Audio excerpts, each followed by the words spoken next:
Donc aujourd'hui je serai sur l'assistance de Franck Boutonnet qui du coup fait la course CCC. J'arrive plus à manger. T'arrives plus à manger? Je mange. Donc là il y a de la soupe. Il y a du jambon, du fromage. Ok, ça marche. C'est pas idéal. Ok. Mais c'est pas grave. Ça marche. Hein.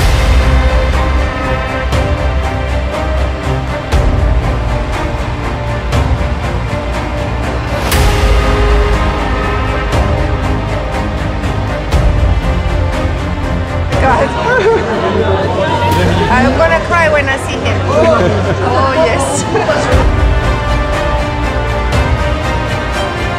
On est reparti là. On se revoit à Cham. Merci. Hein. On se revoit à Cham. Hein. Allez. Allez mec. Allez, on est avec toi. Hein. Yes. On est avec toi là. C'est maintenant là. Allez, let's go. Allez, on y va, on relance. Allez, allez, allez. Eh bien, salut tout le monde. Aujourd'hui, on se retrouve pour une nouvelle vidéo. Ça fait un petit moment qu'on ne s'est pas retrouvé sur YouTube. Une nouvelle vidéo inside, plus ou moins, de l'assistance que j'ai pu faire lors de la CCC de Franck Boutonnet. Donc, je vais vous emmener un petit peu aux coulisses tout simplement de cette CCC à partir du 54e kilomètre à Champellac. Et je vous mettrai également quelques extraits de ma semaine à l'UTMB qui s'est déroulée du mercredi au dimanche. Accrochez-vous, c'est parti, direction la CCC. Go!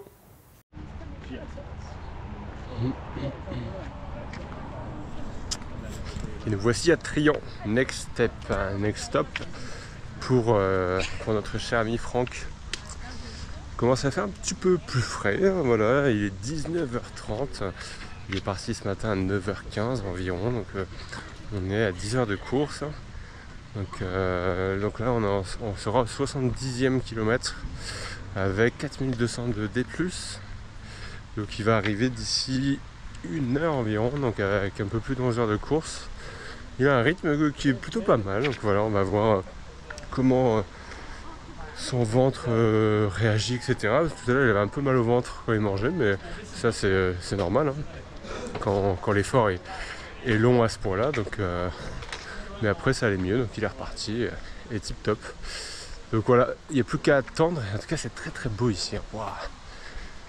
C'est beau la Suisse. Regardez, je vous montre.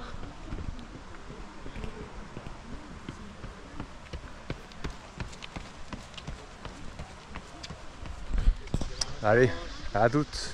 J'arrive plus à manger. T'arrives plus à manger? Je mange. Donc là il y a de la soupe. Il y a du jambon, du fromage. Ok, ça marche. C'est pas idéal. Ok. Mais c'est pas grave. Ça marche, je vais en chercher. Ok. Là t'as ce qu'il faut en termes de 10 minutes. soupe et tout. Ok, top, c'est parti.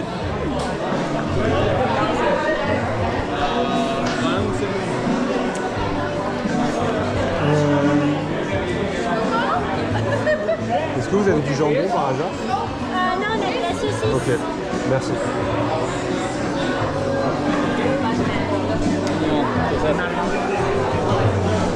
Il n'y a pas de jambon, mais il y avait de la saucisse, fromage. Non, il n'y a pas de pain. Donc là, c'est le moment de se changer. Après. Je change totalement.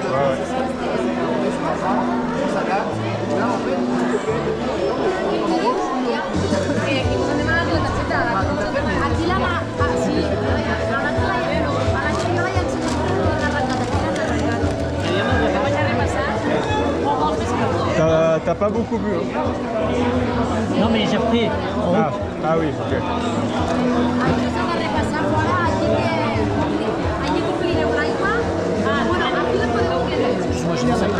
Vas-y. Je veux une gourde d'eau et une gourde de...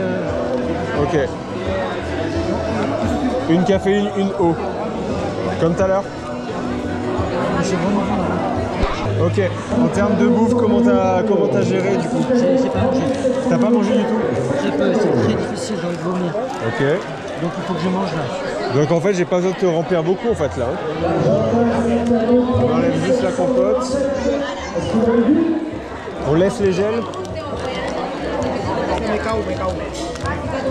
Est-ce que tu veux un truc là-dedans?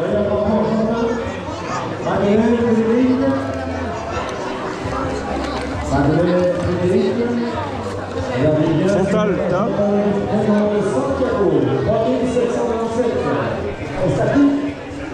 Tu peux remettre ça et fermer s'il te plaît? Ouais.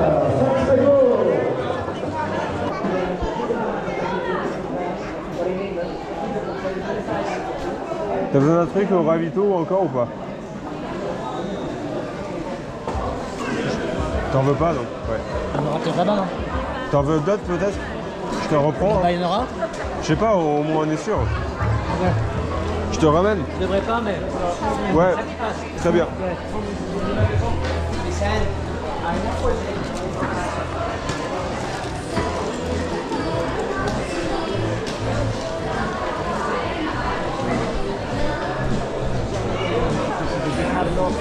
Ils ont ramené du pain si tu veux.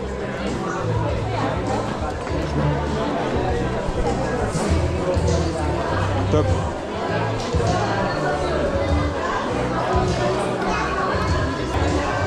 On est à 10 minutes là.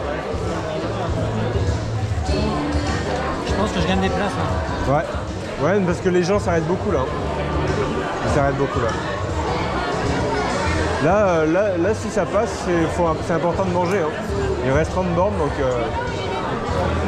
faut mieux prendre 2 minutes de plus pour manger. Hein. C'est large. Hein. Voilà, on mâche bien.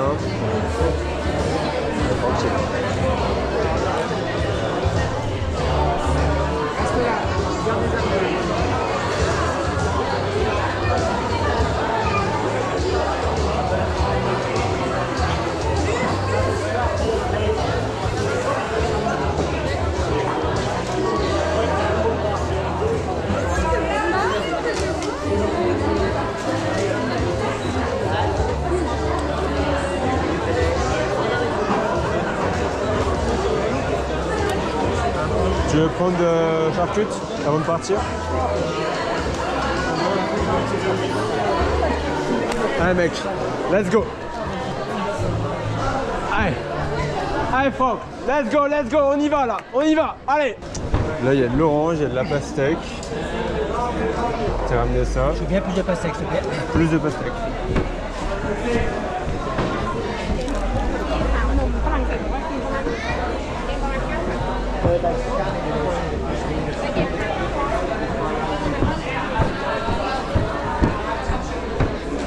Tac.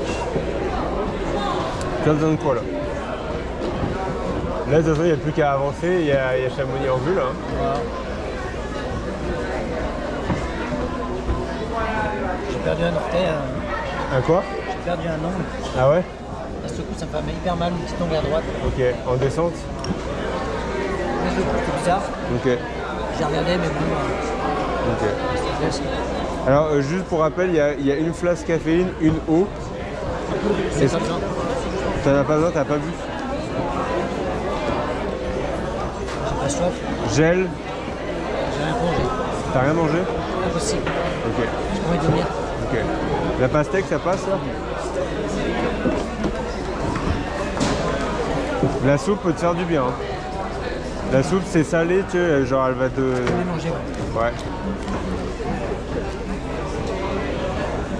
15 bornes mec. Hein. La flégère, ça a combien là? La flégère en temps tu veux dire? Non. La distance. Il reste 9 km avant la flégère. Ça sera au 93e et après il sera 7 km pour descendre à Cham. Il reste 9 plus 7. Tu peux découper comme ça si tu veux. Parce que là j'ai 83 km là. C'est normal, c'est bon. Ouais. C'est 98? C'est 99, quelque chose en gros.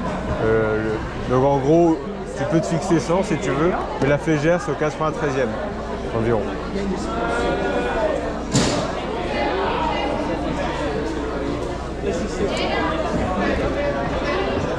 Vous avez le temps? Ouais, là on est à 2 minutes 30. Le classement c'est bizarre non? Oui, c'est bizarre. On est d'accord. Tu as regardé sur Live Trail ou tu as regardé sur... Sur là t'es 14e de ta catégorie. À l'entrée du truc là. Maintenant? Ouais. Maintenant à l'heure actuelle. La flégère, ouais, du coup ça sera à ta montre, t'auras 93, 94 dans ces eaux-là. Et Cham, tu seras à 100.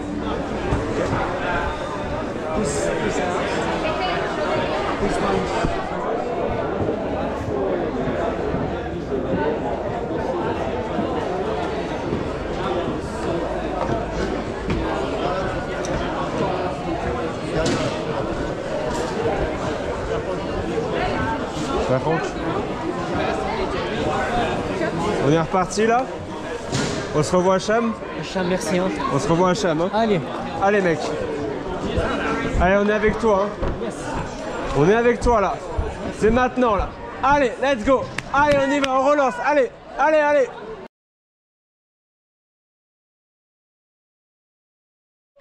Allez.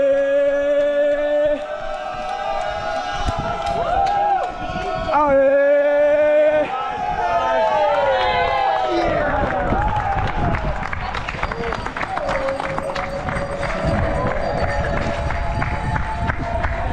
Ouais, sprint final.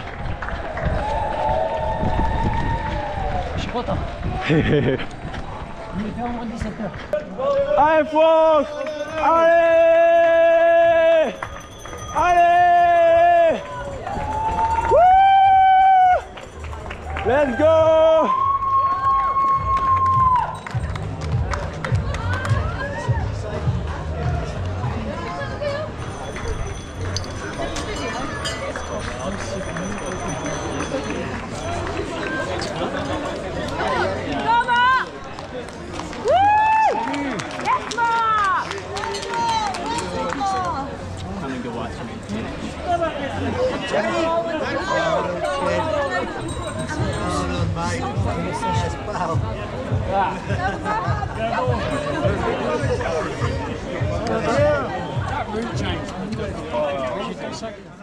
Donc la base de vie du 54e kilomètre donc de la CCC, donc c'était à Champellac.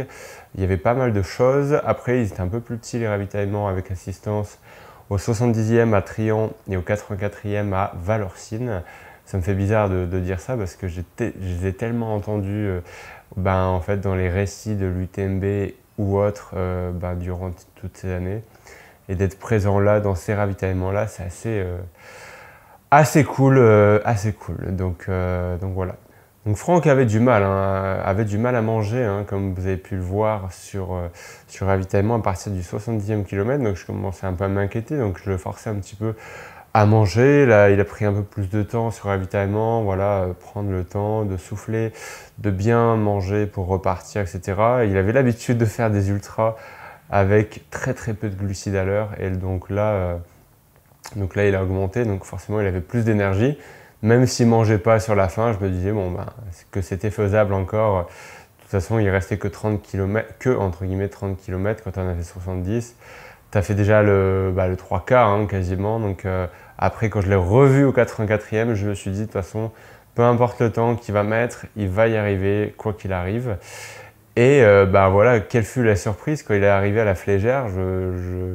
Il lui restait 7 km, il a fait les 7 derniers kilomètres en moins de 3 quarts d'heure. Alors on dirait 7 km en 3 quarts d'heure, c'est pas hyper rapide, mais si en fait, quand tu as déjà couru 16 heures de temps et que c'est full descente, il y a donc 7 km et il y a 900 de D-, un truc comme ça. Donc c'est assez costaud pour les cuisses à ce moment-là. Et il a bien terminé, il a même fait une remontada dans sa catégorie, et même de manière générale, il a doublé pas mal de gens pour terminer du coup en 16h50 les 100 km et les 6000 mètres de dénivelé positif voilà, de la CCC. Petit débrief voilà, de ma semaine à l'UTMB, voilà, j'ai vu des belles choses, j'ai pu gambader un peu à droite, à gauche avec une belle semaine d'entraînement, mine de rien. 185 km au total, 11 000 mètres de dénivelé positif. Donc peut-être l'une de mes plus grosses semaines d'entraînement de tout temps, tout simplement. Donc quasiment 24 heures de course. Voilà, ça m'a permis de faire un bon gros bloc de volume, tout simplement. Et franchement, la semaine d'après, je l'ai senti un petit peu passer, on va dire, un peu plus de fatigue, mais finalement, je l'ai assez bien assimilé. Parce qu'en fait, c'était tellement cool de courir dans les montagnes de Chamonix, hein, tout simplement. On ne voit pas le temps passer. Et voilà, j'ai pris tellement de plaisir. Une grosse effervescence autour de l'UTMB. Donc, les moments où j'étais tout seul, plus ou moins, pour courir en altitude, c'était vraiment très revigorant parce qu'il y avait vraiment beaucoup d'animation dans Chamonix. Alors, il y a des points positifs et des points négatifs sur l'UTMB que je vais énoncer un petit peu. Par rapport à mon expérience, celle que j'ai vécue cette année. Alors les points positifs, c'est que j'ai kiffé vraiment suivre Franck sur les points d'assistance, de vraiment rentrer au cœur de la course, de voir ses forces, ses faiblesses et de voir aussi tous les autres coureurs à côté, voir comment ils réagissaient, comment ils s'organisaient. Donc un apprentissage supplémentaire, je vois les conneries qui sont faites, je vois les bonnes choses qui sont faites, la gestion de l'effort, du temps sur le ravitaillement. C'était assez intéressant. Donc moi, je me suis déplacé en navette de ce côté-là, parce que c'est déjà plus simple qu'en voiture. Mais voilà, j'avais un peu l'impression d'être à Disneyland, comme j'ai évoqué récemment. Quand je dis Disneyland, c'est pas le côté positif, c'est en gros, ben voilà, t'attends dans une attraction, t'attends, et après tu fais l'attraction. Donc il y a l'attraction qui est cool. Ben là, t'attends. Et tu passes ton temps à attendre dans des navettes bondées de monde, tu arrives sur des ravitaillements bondés de monde, et juste c'est insupportable parce qu'on est là pour faire de la course à pied dans des paysages majestueux. Et je me dis, mais qu'est-ce que je fous là, quoi. Vraiment, je me suis posé cette question. J'ai kiffé l'expérience de l'assistance, mais c'est clair que c'était la dernière fois que je le ferais parce que je cautionne pas vraiment ce genre de choses finalement. Après l'avoir vécu moi-même. Il y a pas mal de débats en ce moment en plus qui parlent de avec ou sans assistance. On parle beaucoup d'écologie notamment, etc. Bon, personne n'est irréprochable. Mais voilà, genre il y a 2600 coureurs sur l'UTMB, 2300 sur la CCC, 2000 sur l'OCC. Donc imaginez le nombre de personnes qui font l'assistance et qui gambadent à droite à gauche autour du Mont Blanc. Ça fait beaucoup trop. Beaucoup trop. Et c'est clair, je l'annonce ici, vous m'entendez le dire, comme l'objectif, l'objectif pourquoi je m'entraîne, c'est l'UTMB, hein, mais je le ferai sans assistance. Voilà, c'est les personnes qui ont plus d'expérience en ultra ou quoi vont pouvoir peut-être me dire, mais c'est une connerie, tout le monde y a le droit, donc tu devrais le faire. Mais moi, en fait, je cautionne pas tout simplement tout ça. Peut-être que c'est plus dur sans assistance, il n'y a pas photo. C'est plus dur physiquement, mentalement, parce que du coup, il n'y a pas cette personne qui va nous rebooster ou quoi que ce soit. Et peut-être que le fait d'être un peu seul des fois, justement, ça nous permet de rentrer vraiment en connexion avec nous-mêmes du début à la fin. Ça fait une vraie aventure. J'ai fait l'Ultra de Saint-Jacques, le 126 km, où j'avais une assistance justement avec Stéphane et Sandrine.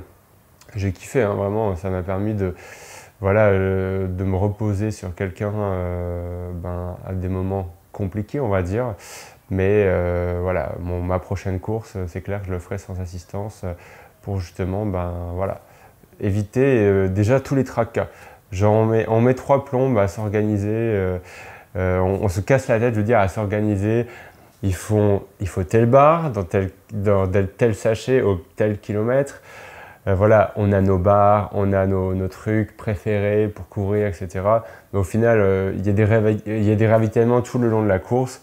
Donc on est capable d'aller du départ jusqu'à l'arrivée, puisqu'il y a des ravitaillements déjà mis en place par la course. Donc autant s'en servir. Voilà. C'était mon petit point de ce côté-là. Ma prochaine course arrive assez rapidement, une course de préparation qui sera dans le Jura, lors de l'UTMJ. Ce sera le week-end du 30 septembre, 1er octobre. Et voilà, je vous partagerai ça tout simplement. Alors je ne ferai pas l'intégrale, je ferai juste en dessous. Je vous partagerai ça tout simplement sur Instagram, sur Strava. Vous pourrez me suivre de ce côté-là. Et j'annonce officiellement mon gros objectif de cette fin d'année. Ça se passe à Lyon. Il faudra courir 160 km, il faudra courir 5000 mètres de dénivelé positif et négatif. Ce sera la Lyon-Saint-Étienne. Donc c'est la Saint-Étienne en aller-retour. Donc départ de Lyon, arrivée à Saint-Étienne et ensuite de Saint-Étienne, retour à Lyon. Donc c'est pas forcément un format c'est pas forcément mon format de prédilection parce que justement le ratio kilomètre dénivelé est assez roulant, donc il faudra courir quand même assez longtemps. Mais le fait que je sois à Lyon, que j'habite à Lyon tout simplement toute l'année, je me suis dit Si je dois la faire un jour, eh ben, c'est maintenant, je suis disponible. Alors faisons-le tout simplement cette année. L'année dernière, si jamais vous me suiviez à ce moment-là, j'avais fait la Saint-Élion tout simplement, mais en solo, en off. J'étais parti de chez moi, j'avais pris le train et j'étais revenu à pied. Et j'avais vraiment kiffé le parcours. En plus, c'est assez beau, donc je l'avais fait 2 jours. Donc là, je ferai l'aller de jour cette fois-ci et le retour de nuit, tout simplement. Donc sans assistance, parce qu'il y a des ravitaillements déjà présents sur le parcours. Voilà, on va kiffer, on va se préparer tranquillement. On assimile voilà, ces quelques mois d'entraînement.